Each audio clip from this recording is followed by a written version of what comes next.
I'll give you an example. Recently, even in parts of Oyo, there's been reports that deforested areas, that they've been seeing groups of, people you shouldn't ordinarily see them. Stranger hands, especially of the Islamic type scenario, has been going on there for some time. And my question now is, if this Kogi and Ondo threat is not nipped in the bud on time today, what is the scenario, the impact it will have in other adjoining states, like even Lagos, Kwara, and all these other, Ogun State, as it were? I told you, it's a downward trend. It is. They're coming towards the coast. So of course, if they get Kogi, they get Ondo, they are on the highway to Lagos. Thursday, the 23rd day of October is today, 2025. Good evening, everyone. Thanks for joining me in this video. I was on Arise News listening to one of the, analysts that came to the Newsday. That is what the program is called, the Newsday. So he was talking about the issue of the threat that the Department of State Service issued that Osun State and part of Kwara State, Kogi State, that the ISWAP terrorists are already there, that within many days from now that they are going to strike. So this analyst explains something that I want to share with you. And the reason why I want to share with you is that this is the same thing that I have been saying right from time. Number one, you are going to watch this video. This analyst said that the reason why ISWAP is growing weak is because of Islamism. That people who are in government in Nigeria, who are sympathizing because of religion with these people, don't want to wipe them out. That speaks volume. This was said today on national television. So I want you to take notice. Secondly, I was shocked that people knows most of the things we talk here. For you to confirm that what we say here is true. Now, the journalist, Arise News journalist, who was there, he said something that people are saying that in Oyo State, in Ogbomosho, that they are seeing Islamic elements. That is how he put it. But he used the wrong word. He's supposed to say they are seeing ISWAP moving in Oyo State. I want you to take your time and watch this video. I want to analyze this video after you have watched it. Take a listen. Right, so for this alert to be given, what does that tell you about the brazen act by ISWAP to even contemplate to lay siege in the southwest, as it were? ISWAP has been a relentless flow of modern states in West Africa. And the flow is from the northern part of ECOWAS nations towards the coastal area. It is something driven by jihadism. But it seems most of the governments of the day, both military or civilian, or military overtaking civilian, they have all shown too much respect to ISWAP. Too much respect, and not because they fear them, but because there is some unspoken empathy and affinity based on religion, and that is Islam. Some leaders find it difficult to go all out to wipe out the threat of jihadism in West Africa, because they fear. They have to look over their shoulder to know, to ensure that the enemy within does not remove them from power. Yeah. But the issue of sentiment, which you mentioned, that one is not quantifiable. Nobody will come out and say he's supporting Boko Haram because of Islamic tendencies. You get me? But we can identify it. But those who are involved, you see, they cannot say the way we are saying it, even though they can discern it. Yeah. They can discern, but they will. You see, if you know that the man with whom you are fighting against the enemy may have some empathy for the enemy, you have to be very careful. You have to be very careful, and that's the political nature of the security apparatus, the socio-political, religious nature of our security apparatus. And it is because we are a federation.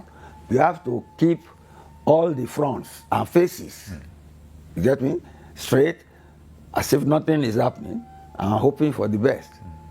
So if they give out an alert, people at best, they better heed the advice and hope for the best. Now, pay attention.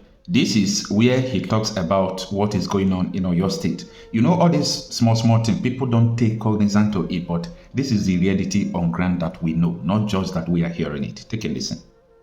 I'll give you an example. Recently, even in parts of Oyo, there's been reports that the forested areas, that they've been seeing groups of, people you shouldn't ordinarily see them. Stranger hands, especially of the Islamic type scenario, has been going on there for some time. And my question now is, if this Kogi and Ondo threat is not nipped in the bud on time, today, what is the scenario, the impact it will have in other adjoining states, like even Lagos, Kwara, and all these other, Ogun State, as it were? I told you, it's a downward trend. They're not coming south towards the coast. So of course, if they get Kogi, they get Ondo, they are on the highway to Lagos, just like during the Biafra war. If it was not stopped at Ondo, you remember the Ore. Yeah. If it had not been stopped at Ore, Lagos would have been overtaken. Indeed. So that is the topography or the geography of the onslaught. It's a north-south movement towards the coast. And it's not only in Nigeria. It's in Ivory Coast, all over. Because the Sahel is on the northern part of West Africa. And people are fleeing it to look for water, to look for food, to look for a better way of life. But then, if they had been doing that freely, economically, yes. But they are coming like the colonialists came with the gun and the Bible. See, a leader once boasted in this country that they would take the jihad to the sea, which frightened most of us Southerners. That threat is always there now. You get me? And that's the threat facing us. And that's why some state governors have asked their people to defend themselves. Mr. Sowore, Out there to defend themselves. I know how you've always defined government here and what the function of government is. And when you just mentioned now that some states are asking their residents to defend themselves, what does this say about the governments? Has the government failed based on what is happening right now? The government has not failed, but there's a saying that everybody for himself, God for us all. It has reached that stage. You understand that? Everybody for himself, God for us all. All right, on that note, Mr. All right. It is sad to know that the southwest Nigeria is under siege, and the president, who happened to be from the southwestern part of the country, he's not saying anything, he's not doing anything at all. This threat is not just a mere threat. Okay? It's not just a mere threat. So if it is just a threat, even some news we just hear will report it. People don't take it much serious. But for the DSS to come out to give the threat, it means that these people has finalized everything. Now, this is not all about a normal attack you used to see on Southwest. This is all about cells. These people establish cells from one community to the other, from one state to the other. So, why they are distracting people? Why government is just using all their power to focus on the trial of Nnamdi Kanu, using police force, their utmost power to suppress the protesters, to do everything, using their judicial power to make sure that he did not skate through the court, using their financial power to give DSS 500 million anytime they bring him to court. The terrorists are moving. Now, this is a calculated attempt. You listen to the man talking about people who are sympathizing with them. He said if you are fighting a terrorist that people are sympathizing with, you have to be very careful. He is just saying that Tinubu is careful because some people who are sympathizing with the terrorists, he's working with them. That is what he's just saying indirectly, that if you are fighting terrorists, then you have people who sympathizes with that terrorist, and you should be very careful. And the man was correct. Yes.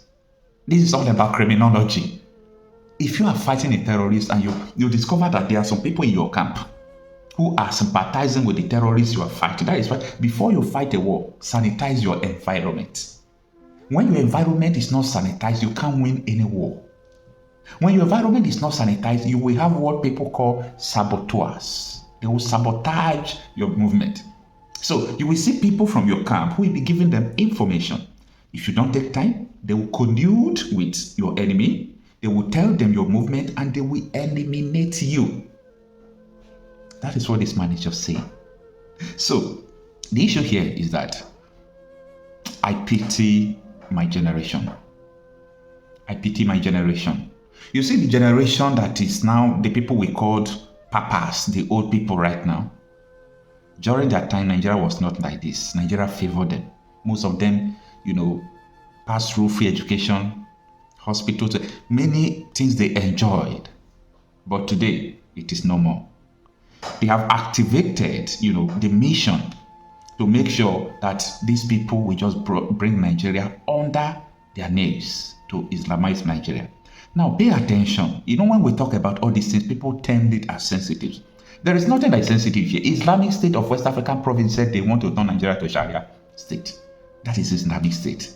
And you hear that they're already in Ondo, they're already in Oyo. These people are coming from the north. These people are faction of Boko Haram. These people they know what they are doing. Their mission will be accomplished. I told you people that Wundo, governor of Nasarawa State, right? Governor Abdulaziz, he said that Wundo terrorist is a threat to them. I said, Wundo is not a threat to you because Wundo was formed for South Nigeria. People should wake up to the reality. You see, I will start taking time to bring out all these issues. Sometimes if they discuss all these things on national television, they don't discuss it on a very, sensitive way or on a very broad way. An interview like this, they will just chip it in. And a lot of people will not understand what is going on. So I will start bringing all these things out for you to know that these people are now giving you information. These people are now giving you tips. Yoruba land is gone. I am warning people about what is going to happen in 2026. People think that it's a joke. I told you people last year, by the way, both the beginning of this year, January, February, I also told people that these people called ISWAP Boko Haram bandits, that they will come out inside town and begin to kill people and threaten communities away. I made that statement. This is not only about Boko Haram in the north. We are talking about Middle Belt, Southern Nigeria, and so on and so forth. This is the reality on ground.